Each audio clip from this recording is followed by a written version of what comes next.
할렐루야. 2020년 4월 10일 금요일 신성의 아침입니다. 오늘도 주님의 평강이 여러분과 함께 하시길 주의 이름으로 축원드립니다. 오늘 함께 할 찬송은 305장 나 같은 죄인 살리신입니다. 제가 가사 불러드릴게요. 나 같은 죄인 살리신 주 은혜 놀라워 잃었던 생명 찾았고 광명을 얻었네. 2절 큰 죄악에서 건지신 주 은혜 고마워 나 처음 믿은 그 시간 귀하고 귀하다. 3절 이제껏 내가 산 것도 주님의 은혜라 또 나를 장차 본향에 인도해 주시리. 4절 거기서 우리 영원히 주님의 은혜로 해처럼 밝게 살면서 주 찬양하리라. 아멘. 오늘 우리 함께 나눌 하나님의 말씀은 사무엘상 11장 12절부터 15절까지입니다. 함께 보시죠. 백성이 사무엘에게 이르되 사울이 어찌 우리를 다스리겠느냐 한 자가 누구니이까 그들을 끌어내소서 우리가 죽이겠나이다. 사울이 이르되 이 날에는 사람을 죽이지 못하리니 여호와께서 오늘 이스라엘 중에 구원을 베푸셨음이니라. 사무엘이 백성에게 이르되 오라 우리가 길갈로 가서 나라를 새롭게 하자. 모든 백성이 길갈로 가서 거기서 여호와 앞에서 사울을 왕으로 삼고 길갈에서 여호와 앞에 화목제를 드리고 사울과 이스라엘 모든 사람이 거기서 크게 기뻐하니라. 아멘. 오늘 말씀은 은혜 중에 은혜라는 제목입니다. 은혜 중에 은혜. 오늘 우리가 함께 했던 찬송 305장 찬송 참 유명한 찬송이죠. Amazing Grace 놀라운 은혜라는 제목으로 전 세계적으로 참 유명하고 많은 사람들에게 감명을 주고 심금을 울리고 은혜를 끼친 그러한 찬송입니다. 이 찬송 작시자인 존 뉴턴에 대한 이야기는 참 많이 알려져 있습니다. 존 뉴턴은 원래 비싼 값의 노예를 팔아 돈을 버는 것이 인생의 최고의 목표였던 노예상이었습니다. 노예상. 그에게 동정이나 사랑이라는 단어는 사치스러운 감정에 불과했습니다. 주위 사람들은 그를 가리켜 냉혈 인간이라고 불렀습니다. 그런데 어느 날 그에게 복음이 들어왔고 그가 신학을 하고 목사가 되었습니다. 그리고 평생 목회하는 동안 권위의 상징인 목사의 예복을 입지 않고 그는 노예복을 입고 목회를 하고 예배를 인도했다고 합니다.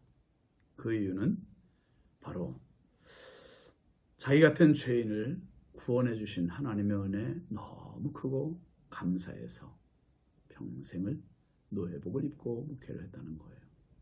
그분의 삶에서 노예상이었던 사람이 죄의 노예에서 구원받아 하나님 자녀된 그분이 기록한 Amazing Grace 나 같은 죄인 살리신 주 은혜 놀라워.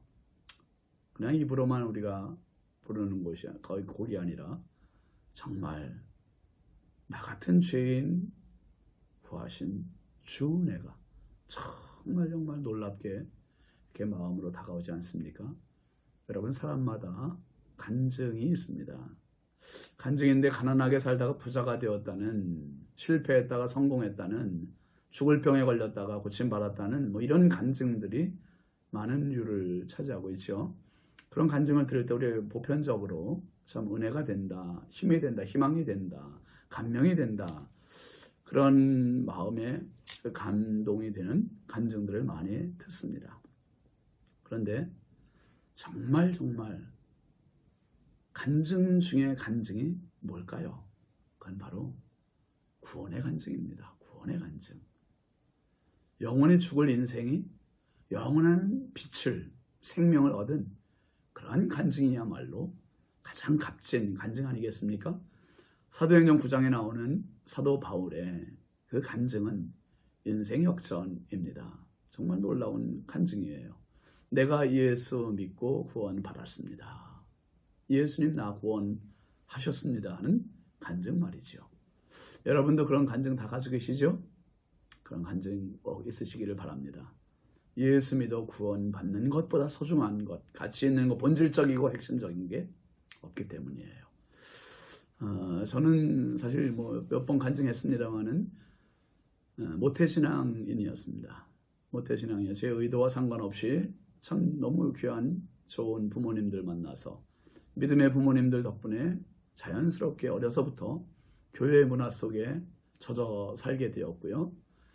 주일학교 다니고 중등부, 고등부, 청년회 이렇게 지나면서 교회 울타리를 벗어나 본 적이 없었어요.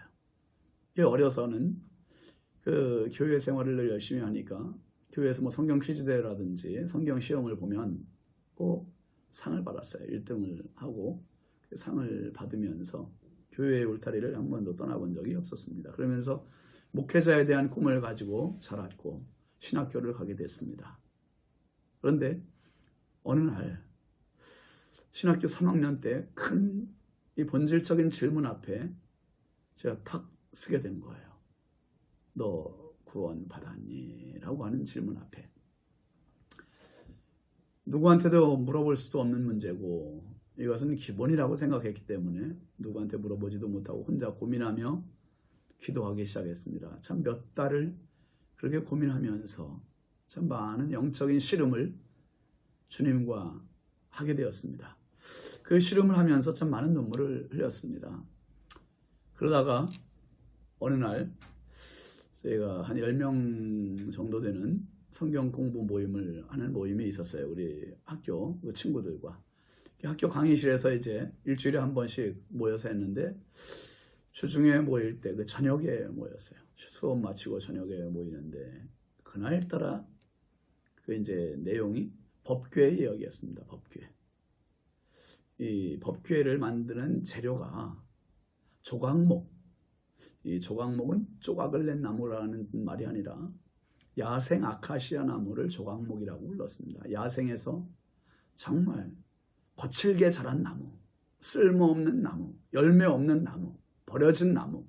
그게 야생 아카시아 나무잖아요. 근데 그 나무를 잘라다가 가지를 치고 그리고 켜고 해서 그것을 상자를 만들고 그 상자 겉에 금으로 다 도금을 입혀서 그래서 그것을 법궤가 완성이 되는 겁니다. 그 이야기를 하는데 제 안에 그런 마음이 드는 거예요. 저 야생 아카시아 나무 조각목과 같은 게 바로 나 자신이구나. 그런 생각이 들고 금으로 도금한 그 도금은 예수님의 십자가의 보혈이구나. 그 생각이 확 접목이 되면서 제 안에 받아들여졌어요. 그리고 함께 기도하는데 참 많은 콧물 눈물을 쏟으면서 주님을 영접하게 됐습니다. 주님께서 제 안에 마음에 들려주시는 음성이 있었어요. 수고하고 무거운 짐진 자야 내게 오라 내가 너를 쉬게 하리라. 마태복음 11장 28절 말씀이 제 마음에 들려진 주의 음성이었어요. 그때까지도 저는 그 말씀이 바깥의 사람들에게 들려지는 주님의 초청장인 줄 알았지요. 예를 들면 술에 쩔어서 아주 짱아치 된 인생, 알코올 중독자나 아니면 강도라든지 도둑질의 누범죄들 그런 자들이 주님께 초청받는 초청장이 바로 그 말씀인 줄 알았어요. 교회 한복판에서 이렇게 모범적으로 신앙생활하고 충성된 저를 향한 주님의 초청장이라고는 정말 생각을 한 번도 해보지 못했어요. 그 밤에 주님께서 저를 초청하셨고 저는 주님께 처음에 두 가지 생각을 했었죠. 하나는 좀 전에 말씀드렸듯이 죄가 많은 그 사람들이 이 초청장은 받아야 된다고 생각을 했고, 하나는 아니 나 같은 자한테도 이런 초청장이, 그럼 나도 주님으로부터 주님이 보실 때 수고하고 무거운 짐진 자인가. 그러면서 그날 저녁에 주님의 초청에 응했습니다. 주님 너무 힘들어요. 너무 지쳤어요. 쉬고 싶어요. 주님의 품에 안기면서 정말 생전 가장 편안한 축복의 저녁, 평안한 밤, 쉼의 저녁을 보낼 수 있었습니다. 그날 주님 앞에 제 인생이 새로워지는 은혜를 경험했습니다. 오늘 말씀 한번 같이 보실까요? 12절 같이 보죠. 13절하고 백성이 사무엘에게 이르되 사울이 어찌 우리를 다스리겠느냐 한 자가 누구니까 그들을 끌어내소서 우리가 죽이겠나이다. 사울이 이르되 이 날에는 사람을 죽이지 못하리니 여호와께서 오늘 이스라엘 중에 구원을 베푸셨음이니라. 사울이 미스바에서 백성들 앞에서 왕으로 등극했을 때 대부분의 사람들이 왕 만세를 부르고 기뻐했습니다. 그런데 어떤 불량배들은 뭐라고 했습니까? 이 사람이 어떻게 우리를 구원하겠느냐 하면서 사울을 멸시하고 예물도 바치지 않았어요.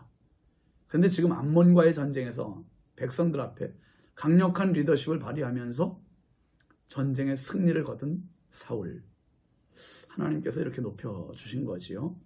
대부분의 백성들이 이 기뻐하고 있을 때 사람들 중에 어떤 사람들이 사울에게 말하는 거예요. 뭐라고 얘기했습니까? 사울이 어찌 우리를 다스리겠느냐 한 자가 누군지 그들을 끌어내십시오. 그 사람들 우리가 죽이겠습니다. 이렇게 얘기합니다. 그때 사울이 뭐라고 얘기합니까? 죽이지 못한다. 오늘은 여호와께서 구원을 베푸셨기 때문에 여러분 그 불량배들은 사실 오늘 죽은 목숨이나 마찬가지입니다. 이미 죽은 자들입니다. 그런데 사울은 그들을 살려줘요. 이것이 바로 구원의 은혜입니다. 죽은 자인데 죽이지 않아요. 살려줍니다. 여러분 다윗이 예루살렘에서 아들 압살롬의 반역을 받아 도망을 나갑니다. 도망을 나갈 때 시므이라는 자가 다윗을 얼마나 모욕하고 저주했고 욕했습니까? 다윗은 아무 말 하지 않았어요. 하나님께서 저 사람을 통해 나에게 책망하시고 욕하신다 그렇게 생각을 했잖아요. 그런데 상황이 역전이 된 거예요. 이제 모든 반역이 평정이 되고 다윗이 다시 예루살렘 성으로 복귀를 합니다. 그런데 이 복귀할 때 시므이를 또 만나요. 근데 이 시므이가 어떻게 합니까? 싹싹 빌잖아요. 죄송하다고. 그러니까 이 보통 사람들 같으면 단칼에 그냥 죽일 수도 있지 않겠어요? 다윗은 그 다 용서해 줍니다. 그게 은혜입니다. 은혜. 사울은 오늘 그 불량배들을 다 용서해 주고 화목제를 하나님께 드리고 온 백성들이 기뻐했습니다. 화목제는 하나님과 사람 사이에 사람과 사람 사이 기쁨의 축제, 잔치의 축제입니다. 전쟁에서 승리했고 왕을 세웠고, 그러니까 라마에서 사무엘에게 기름 부음을 받았죠. 그리고 미스바에서 백성들 앞에 왕으로 인정이 됐죠. 그리고 지금 길갈에서 전쟁 승리와 함께 화목제를 드리면서 공식적인 왕의 취임식을 하는 것과 다름이 없습니다. 오늘 여러분, 우리는 은혜를 받고 살아가는 미약한 존재들입니다. 하나님의 은혜. 그 은혜 중에 최고의 은혜가 뭡니까? 오늘 사울이 불량배들에게 베푼 그 은혜. 죽을 수밖에 없는 자를 죽이지 않은 은혜. 오늘 영원한 멸망에 죽었던 우리를 다시 살리신 하나님의 은혜. 우리가 고난주간 보내고 오늘 또 성금요일 아닙니까? 주님 십자가 달려 죽으신 날, 주님의 십자가 죽으심으로 내가 살고 내가 삶으로 주님 나라가 나에게 허락이 된 축복의 날입니다. 은혜 중에 은혜. 그것은 내가 가난했다 부하게 되는 것도 아니요, 죽을 병 들렸다 고침받는 것도 아니요. 물론 그런 것들도 귀한 은혜지만 은혜 중에 은혜는 날 살리신 구원의 은혜입니다. 이 구원의 은혜가 인생의 마중물 되시고 신앙의 마중물 되셔서 평생 구원의 은혜로 감격하고 행복한 승리로운 믿음 생활 되시길 주의 이름으로 축원합니다. 감사합니다. 기도합시다. 거룩하신 아버지 하나님, 주의 크신 은혜와 사랑을 감사드립니다. 한량없는 주의 은혜, 하나님 마음에 새기며 오늘도 감사와 찬양을 올려드립니다. 주님 나 위에 십자가 달려 죽으셨고 억만 죄악 가운데 허물과 죄로 죽었던 나 살리셨고 하나님 이것보다 더 큰 은혜가 어디 있습니까? 존 뉴턴이 나 같은 죄인 살리신 주 은혜에 놀라워 고백했던 것 같이 아버지 평생 살아가며 구원의 은혜를 감사하며 감격하며 살게 하여 주옵소서. 불량배들을 용서해주고 사랑해줬던 사울의 마음, 주여 주님의 십자가로 구원해 주신 이 은혜를 울러 감사하며 성금요일 주의 은혜 안에 겸손히 보내게 하여 주옵소서. 이 나라 이 민족을 긍휼히 여겨주시고 우리 인천 땅과 한국교회와 우리 신성교회에 넘치는 은혜로 채워 주옵소서. 예수님의 이름으로 축복하며 기도합니다. 아멘. 오늘도 은혜로 승리하시길 바랍니다. 감사합니다.